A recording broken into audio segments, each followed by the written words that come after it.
বিসমিল্লাহির রহমানির রহিম।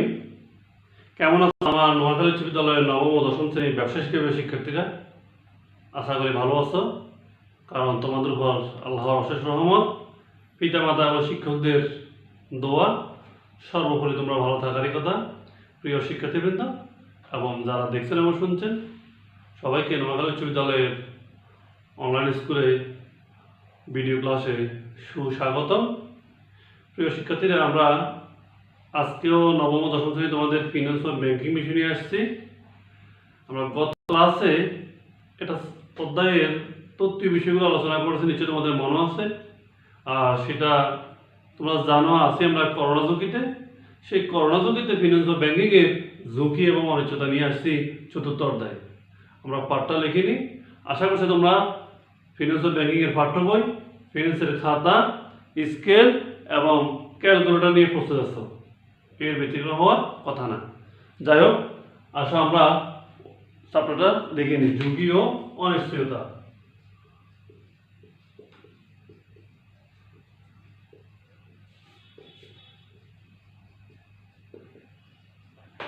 ঝুঁকি ও অনিশ্চয়তা।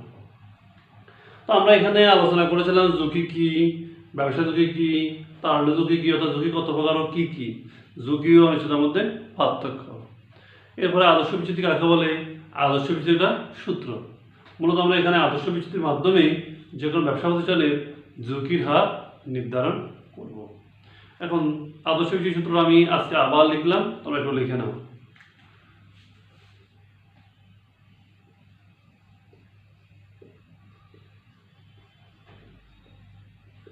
আদর্শ বিচ্যুতি সমান √/, সামেশন আয় হার বিয়োগ হর হার whole square divide by n বিয়োগ 1। এই হলো আমার সূত্র। n তে আমরা বুঝি নাম্বার অফ ইয়ার, অর্থাৎ বছরের সংখ্যা, আর 1 তো আমার নির্ধারিত 1। এই হলো আমার সূত্র। এখন আমি একটা অঙ্ক বোর্ডে তোমাদের জন্য নিয়ে আসছি। 2020 সালের এসএসসি পরীক্ষার প্রশ্নপত্র বিশ্লেষণ করে আমি প্রশ্নটা নিয়ে আসছি, যেখান থেকে আমরা প্রায় একটা অঙ্ক পেয়ে থাকি। তোমরা এখন অঙ্কটা সবাই আমার সাথে তুলে নেবে।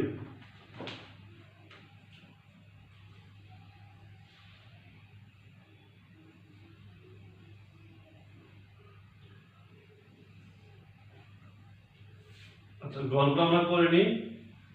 প্রকল্প প্রকল্প এরপর হলো আমাদের বছর।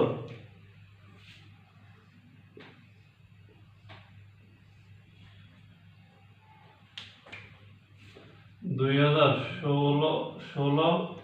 2017, 2018, 2019, প্রায় 4 বছরের জন্য একটা অঙ্ক প্রস্তুত করব। এখন প্রকল্পের দুটো নাম তোমরাই পছন্দ করতে পারো, যা মন চা। আমি সংক্ষেপে এ আর বি দিলাম, এ প্রকল্প এবং বি প্রকল্প। এই দুটা প্রকল্পের আয় হার, দুটা প্রকল্পের আয় হার তোমরা এখন উঠে নিবা। 20%, 15%, 20%, 15%,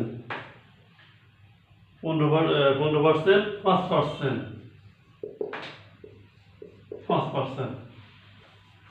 এরপরে আসি -5, -10, -5%, -10%, এবং লাস্ট ইয়ার 10%, 18%, 10%, 18%। এই হলো আমার প্রশ্ন। তোমরা একটু উঠে নাও। দেখো, এ প্রকল্পের আয় হার 20%, 15%, -5% এবং 10%। বি প্রকল্পের 15%, 5%, -10%, 18%।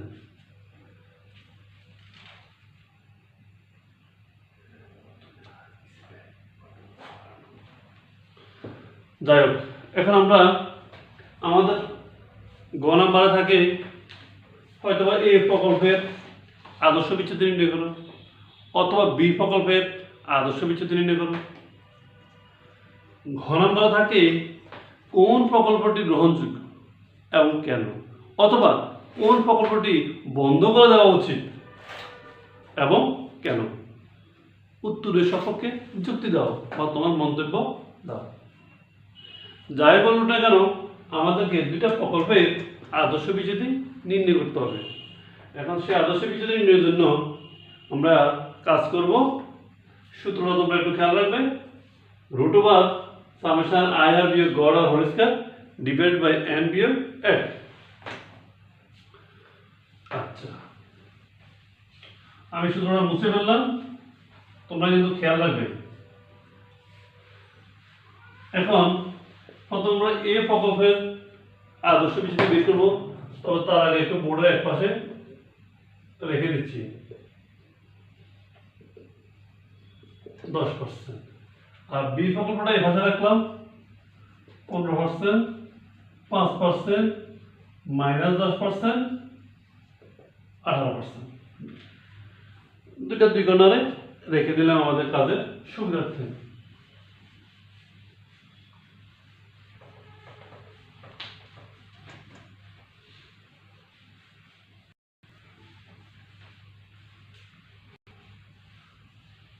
আচ্ছা, এখন আসো আদর্শ বিচ্যুতি নির্ণয়ের জন্য আমরা লাস্ট সূত্র প্রয়োগ করব।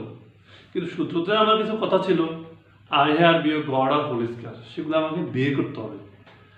সেই প্রফর্মাটা একটু আমরা দেখি। সহজ এবং সুন্দর একটা প্রফর্মা। এই অধ্যায়ের অঙ্কটা খুবই সহজ, কিন্তু বছর আই আর বিয়োগ গড় আর বর্গ। বছর আই হার বিয়োগ গড় হার ব্যবধানে বর্গ।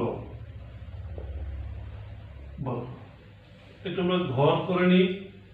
ঘর করতে হবে, কোনো বাধ্যবাধকতা নেই, কিন্তু যদি ঘর করি তাহলে আমরা ভুল হওয়ার সম্ভাবনা কম থাকে এবং একটু সহজ হয়ে যায়, অন্য কিছু না। দেখো, বছর আমার কত ছিল 2016, 17, 18, 19। 2016, 2017, 2018, 2019 আই হার। তোমরা দেখো, আমি আমাদের অঙ্কের সুবিধার্থে আই হারটা পাশে লিখে রাখছি 20%, 15%, -5%, 10%। দেখি একটু লিখে নিই। 20%, 15%, -5%, 10%। আচ্ছা, এখানে আছে আই হার বিয়োগ গড় হার। এখন আই হার আমি পেলাম, বাট গড় হার আমাকে বের করে নিতে হবে। আর গড় হার সিস্টেম হলো মোট আই হার বাই বছর। মোট আয়কে বছর দ্বারা ভাগ করলে আমি গড় পেয়ে যাব। তাহলে আমি এবার যোগ করে যদি ভাগ করে নিই হয়ে যাবে। দেখো, 20 + 15 + 10 -5 = 40। একটা কথা মনে রাখবে, এটা কিন্তু মাইনাস চিহ্ন। আমরা অনেক সময় কি করি, সবগুলো যোগ করে ফেলি। না, এই কাজটাও করবো না। যেটা মাইনাস যোগ করার পরে মাইনাসটা বিয়োগ করবো, তাহলে হচ্ছে যেমন যোগফল 40। 40/4 40 করে পেলাম। এগুলো আমি যোগ করছি, 40 পেলাম। 4 কোথায় পাইছি? আমার 4টা বছরের জন্য 4, 5 বছর হলে 5, 10 বছর হলে 10। ওকে, এখন 40 যদি 4 দ্বারা ভাগ করি, একেবারে সহজ 10। এই 10টা হলো আমার গড় হার। এখন দেখো, আই হার বিয়োগ গড় হার। তাহলে আমি সেভাবে এখন কাজ করব। আচ্ছা, আসো, এখন আমার 20 বিয়োগ গড় হার 10, আই হার 15 বিয়োগ গড় হার 10, আই হার -5 বিয়োগ গড় হার 10, 10 বিয়োগ 10। একটু বুঝে চেষ্টা করি আমরা। আই হার বিয়োগ গড় হার, আয় হার আমার এখানে যা আছে আমি সেগুলো লিখে ফেলছি, বিয়োগ গড় হার, এই গড় হার 10। এখন বিয়োগ করব, 20 থেকে 10 গেলে 10, 15 থেকে 10 গেলে 5, 5 থেকে -10 গেলে -15, 10 থেকে 10 গেলে 0। আমরা বিয়োগ করে নিয়েছি, যেটাকে বলা হয় আয় হার বিয়োগ গড় হার। এখন ব্যবধানের বর্গ, এখানে আমার ব্যবধান কত 10, তাহলে 10 এর বর্গ কত, 10 × 10 = 10 10 100, 5 × 5 5 5 25, -15 × -15, তাহলে আমরা 15 কে 15 দ্বারা গুণ করি, 15 কে 15 দ্বারা গুণ করলে কি হয় একটু দেখো, তোমরা তোমাদের ক্যালকুলেটর করে ফেলো, 15 × 15 তাহলে 225, 225, শূন্যের বর্গ যাই করি শূন্য, শূন্য বর্গ অলওয়েজ শূন্য। তাহলে আমরা একটু খেয়াল করি, ব্যবধান 10, 10 এর বর্গ 10 10 100, ব্যবধান 5, 5 এর বর্গ 5 5 25, 15 বর্গ 225। আমরা ভুলেও কিন্তু মাইনাস লিখবো না, তোমরা জানো বীজগণিতের ক্ষেত্রে মাইনাস বেড়েছে প্লাস, এরপরে 0 0। এখন আমরা এগুলো গুণ করব, যোগ করব, তাহলে 100 যোগ 25 যোগ 225 সমান 1250, মোট হলো আমাদের 1250। এখন আমরা কি করব, আদর্শ বিচ্যুতি বের করব। তাহলে আদর্শ বিচ্যুতি সূত্র কি ছিল আমাদের, √, আয় হার বিয়োগ গড় হার হোল স্কয়ার n বিয়োগ 1। দেখো আমার আয় হার বিয়োগ গড় হার হোল স্কয়ার আমরা কত পাইছি, 1250, √n এর মান 4 বিয়োগ 1, তাহলে কি দাঁড়া, √1250 ভাগ 3, √1250 কে 3 দ্বারা ভাগ করলে 416.67, 416.67। তবে এটা খেয়াল করো কিভাবে হয়েছে, 67। আচ্ছা, আমাদের যোগ এখানে একটু দেখো, 125 আর 350, এটা ভুল হয়ে আসছে, 350, 350 ভাগ 3। এখন 350 কে 3 দ্বারা ভাগ করলে কি হয়, 350 ভাগ 3 = 116.67, 116.67।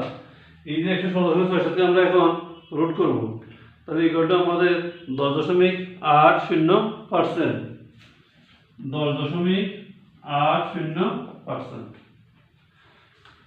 একটু আবার আসি আমরা, আমাদের সূত্র ছিল আয় হার বিয়োগ গড় হার whole square divide by n বিয়োগ 1। এখন আয় হার বিয়োগ গড় হার হোল স্কয়ার আমরা এখানে যখন ভাগ করছি, আমরা ভাগ করে পেয়েছি 350, 4 বিয়োগ 1, 4 হচ্ছে কোথায়, বছর 4টা, এর জন্য 4 বিয়োগ 1, 350 √3, 4 ধরে গেলে 3।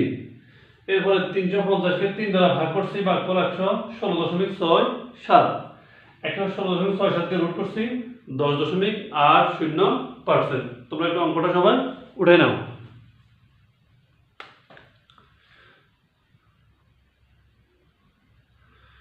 আচ্ছা, এইগুলো আমাদের এ প্রকল্প, এই অঙ্কটা ছিল আমাদের এ প্রকল্প।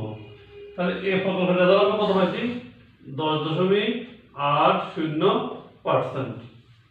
নেক্সট এখন আমরা বি প্রকল্প করব।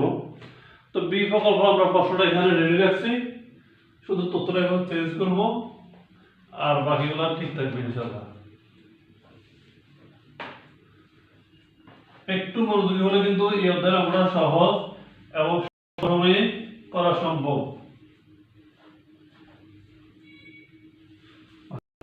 দেখি আমরা আমাদের তথ্যগুলো অনুযায়ী আমরা বি প্রকল্প বের করব।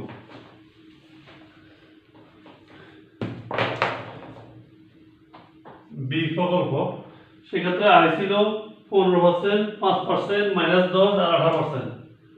15%, 5%, -10% এবং 18%। এখন এটা যদি আমরা গড় করি তাহলে কি দাঁড়ায় দেখো। আচ্ছা আসো, এখন আমরা গড় বের করবো। 15 যোগ 5 যোগ 18 বিয়োগ 10, তাহলে হচ্ছে আমাদের 28%। আমাদের যোগফল হচ্ছে 28%। 28 বার 4, 4 দুই পেয়েছি, আমাদের বছর সংখ্যা হলো 4টা, এই জন্য 4। আর 28 পেয়েছি 15, 5, 18 যোগ করে যোগফল থেকে 10 মাইনাস করছি। 28 বার 4, তাহলে আমরা জানি 4 7 28। এখন আয় কত? 15 বিয়োগ গড়া 4, আয় 5 বিয়োগ গড়া 4, আয় -10 বিয়োগ গড়া 4, আয় 18 বিয়োগ গড়া 7। 7 গড়া আমরা 7 পাইছি। 4 এটা আমাদের বছরের সংখ্যা। এখন 15 থেকে 7 গেলে কত? 8। 5 থেকে 7 গেলে -2, -10 থেকে 7 গেলে -17, 18 থেকে 7 গেলে আর কত? 18 বিয়োগ 7, তাহলে আর 11, আর হলো 11। এখন ব্যবধানে বর্গ। এর আগে আমি আরেকটু বলি, আমি এগুলো যোগ করছি আমার মোট আয়। আয়কে বছর দ্বারা ভাগ করছি, বছর হলো আমাদের 4টা, 4 দ্বারা ভাগ করছি, তাহলে গড়ে বেরিয়েছে 7। আয় হার বিয়োগ গড় হার, আয় হার আমার 15, গড় হার 7, আয় হার 5, গড় হার 7, আয় হার 10, গড় হার 7, আয় হার 18, গড় হার 7। এখন ব্যবধান করবো, দেখো 8 বর্গ 8 66। তুমি ইচ্ছা করলে 8 পুরো 8, আমি এই প্রকল্পে যেভাবে দেখাচ্ছি সেভাবে করলে পারবে, এভাবে দিলে পারবে, নো প্রবলেম। -2 এর 2 গুণা 4, 17 বর্গ, 17 ইন্টু 17, তাহলে হচ্ছে 289, 289।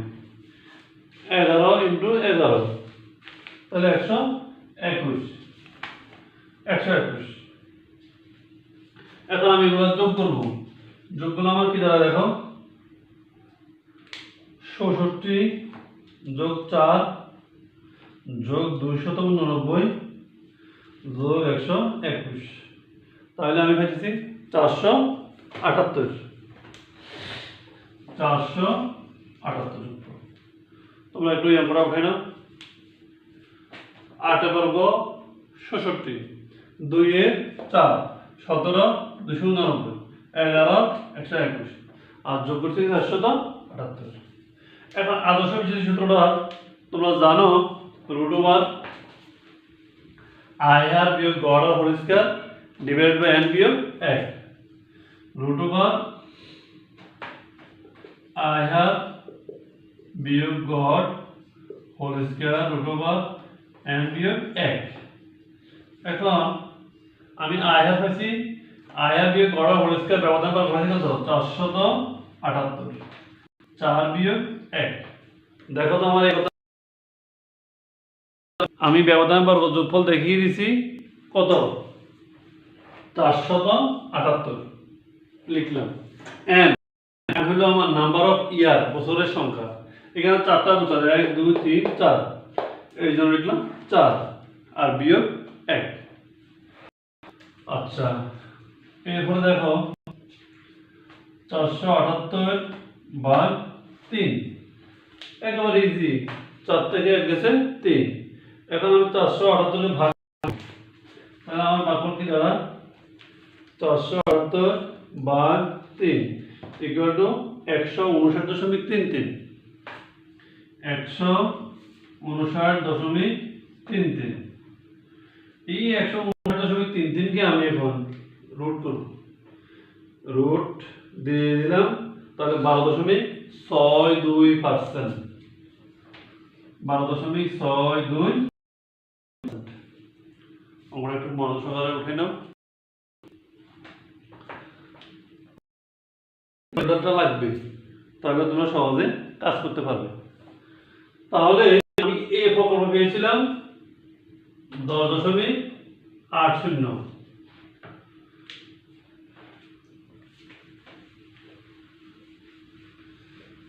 আমরা আর বি প্রকল্প পেয়েছি এখন 12.62%। মন্তব্য লিখবো। যখন আমি মন্তব্য লিখবো করবো আমার মতামত, সেক্ষেত্রে আমি আগে দেখবো আমার কোন প্রকল্পের ঝুঁকিটা কত। সব জায়গায় বেশিটাই পছন্দ করি, যেখানে অধিক, যেখানে বেশি, যেখানে লাভ সেটা পছন্দ করি। বাট এক্ষেত্রে মনে রাখবে যার পার্সেন্টেজ যত কম সেটা তার ঝুঁকি তত কম। সুতরাং যেটি কম আমরা সেটি গ্রহণ করব। এবার আজকের এই অঙ্কে আমরা দুইটা প্রকল্পে কোনটা গ্রহণ করবো দেখো। আমার এই প্রকল্প হলো 10.80%, 10.80%।